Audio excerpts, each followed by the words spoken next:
৪৬তম আন্তর্জাতিক কলকাতা বইমেলা কেবল বইয়ের সম্ভার নিয়ে নয়, আপনাদের কাছে তুলে ধরেছে কিছু শিল্পকলাও।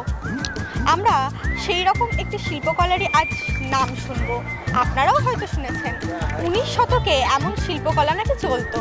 হ্যাঁ, আমি কথা বলছি লিনো কাটের ব্যাপারে। একটি ওয়ার্কশপ হচ্ছে বইমেলা প্রাঙ্গণ জুড়েই। ওয়ার্কশপের নাম লিনো কাট এবং ওয়ার্কশপটি হচ্ছে লিনো কাটের উপরেই।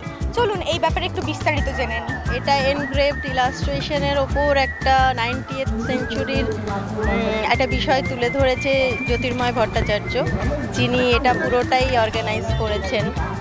তো আমি প্রিন্ট মেকার, আমাকে উনি যখন বলেন যে এখানে একটা ওয়ার্কশপ করতে হবে বইমেলায়, মানে এটা আমার কাছেও নতুন, কারণ আমি বহু বছর ধরে বইমেলা দেখছি, কোনো রকম এই ধরনের ওয়ার্কশপ হয়েছে বলে আমি দেখিনি এখনো পর্যন্ত।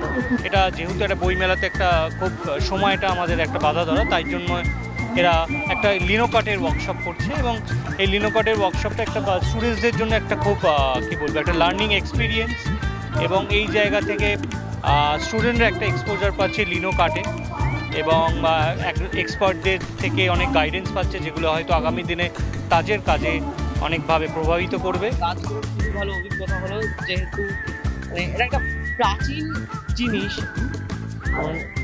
অনেকদিন আগের থেকে শুরু করা, এবং এই জিনিসগুলো হারিয়ে যাচ্ছে, জায়গায় হারিয়ে যাচ্ছে। আমার খুবই ভালো লাগছে কাজটা। অতীতের ধারাবাহিকতা বজায় রেখে আপনিও যদি লিনো কাট ওয়ার্কশপ জয়েন করতে চান, চলে আসতে পারেন বইমেলা প্রাঙ্গণে।